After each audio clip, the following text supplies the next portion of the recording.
Good afternoon, dear students. I am Mahesh Das Mahant, your English teacher. Okay, today we will study English chapter 8, a game of chance. So, listen carefully and pay attention to my every words. Okay, how are you, dear students? I hope you will be fine, and also I am fine here. Dear students, a game of chance. Okay, let us we introduce the story at first. In every fair one comes across little shops that give one an opportunity to try one's luck. Okay, such outlets are given fancy names. The master of the show is usually a crafty fellow. He has his friends or agents in the crowd. He first gives away costly things to his agent and then pays cash for it. This he calls luck.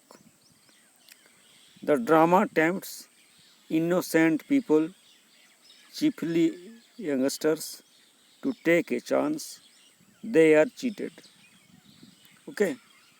In the story, Rashid was an such victim at Lucky Shop. In the fair, he took several chances hoping to win a big prize. But every time he got some cheap thing which the shopkeeper bought back for 25 paise each. Rashid lost all he had. He cursed his luck, but his uncle explained to him the trick. He said that he means Rashid was not unlucky but he is foolish. Okay. So dear students, this is the introduction of the story, and now we will see the summary in Hindi of this story. Okay, so pay attention and listen carefully. Okay, हर वर्ष ईद के अवसर पर गांव में एक मेला लगता था। वह कई दिनों तक चलता रहता था। उसमें पास और दूर से अनेक दुकानदार सभी प्रकार के सामान बेचने आते थे। ओके, रशीद अपने अंकल के साथ मेला देखने गया। उसके साथ उनका नौकर भैया भी गया। मेले में बहुत भीड़ थी। अंकल की भेंट अपने कुछ मित्रों से हो गई, इसलिए उन्होंने बालक को भैया के साथ मेला घूमने की अनुमति दे दी, पर यह चेतावनी दे दी कि कुछ न खरीदना, ना ही उनकी अनुपस्थिति में उस स्थान से दूर जाना। रशीद भैया के साथ दुकानों का चक्कर लगाने लगा। वे एक लकी शॉप पर पहुँचे। वहाँ कोई भी व्यक्ति अपनी किस्मत आजमा सकता था। इसका मालिक था एक अधेड़ आयु का व्यक्ति जो न तो बहुत चुस्त था न ही बहुत सुस्त। उसके सामने मेज पर एक और संख्या लिखी गोल गोटियाँ रखी थी। खेलने वालों को 6 गोटियाँ उठानी थी तथा उन पर लिखी संख्या का योग करना था। 50 पैसे उसे हर बार देने थे। वह उस वस्तु को पा सकता था जिस पर लिखी संख्या योग वाली संख्या से मेल खाती थी।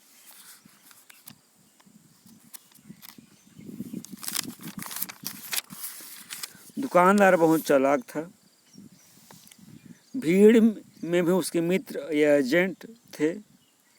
वह एक चाल खेलकर उन्हें मूर्ख बनाता था। एक वृद्ध ने 50 पैसे दिए तथा 6 गोल चक्कियाँ उठा ली। योग आया 15 और वृद्ध को एक सुंदर घड़ी मिल गई जिसका मूल्य 15 रुपये था।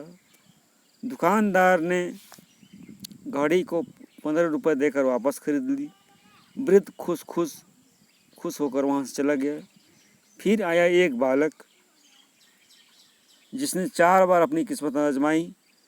उसे एक कंघी, एक फाउंटेन पेन तथा एक हाथ घड़ी तथा एक 25 रुपये मूल्य वाला टेबल लैंप हाथ में लग गया। दुकानदार ने इस सभी चीज़ों को अच्छी कीमत पर खरीद लिया। रसीद भी अपनी किस्मत पर रखना चाहता था। भैया ने उन्हें प्रोत्साहित किया। उसने पहली बार में 2 पेंसिल जीती। अगली बार में उसे 25 पैसे कीमत की दवा जीती। तीसरा बार दांव लिया पर उसकी किस्मत ने साथ नहीं दिया। हर बार उसे कुछ सस्ती चीज़ ही मिली। उसने अपना सारा पैसा गंवा दिया। जो लोग उसे देख रहे थे उसकी बदकिस्मती पर हंस रहे थे। रसीद वापस उस स्थान पर आ गया जहां उसे प्रतीक्षा करने के लिए कहा गया था। अंकल आ गए। उन्हें रसीद को खिन्न पाया। वह न तो उदास हुए न ही नाराज। जब उन्होंने कहानी सुनी वह केवल मुस्कुरा दिए तथा उन्होंने बालक की पीठ थपथपाई। वह रसीद को लेकर एक दुकान पर गए तथा उसे एक छतरी, एक बिस्किट तथा मिठाई खरीद दी। वो घर लौट आए। घर लौटकर अंकल ने रसीद को बताया कि लकी सेब शॉप वाला आदमी तुम्हें उल्लू बना रहा था। वह बूढ़ा व्यक्ति था तथा बालक जिन्होंने कई कीमती चीज़ें जीती थी वे वास्तव में दुकानदार के ही मित्र थे। ओके, दुकानदार के ही मित्र थे। वे दोनों दूसरों को ठगने के लिए चाल चल रहे थे। यह सोचना गलत होगा कि रसीद की कीमत किस्मत ने साथ नहीं दिया। इस खेल में न तो खुशकिस्मती था और न ही बदकिस्मती। या तो बालक रसीद की मूर्खता मात्र थी। Okay, so dear students, we have concluded the Hindi explanation summary of this story. I hope you have understood the explanation of this chapter. If you have any difficulty, you can contact me without any hesitation. Okay, thank you. Have a nice day. Okay.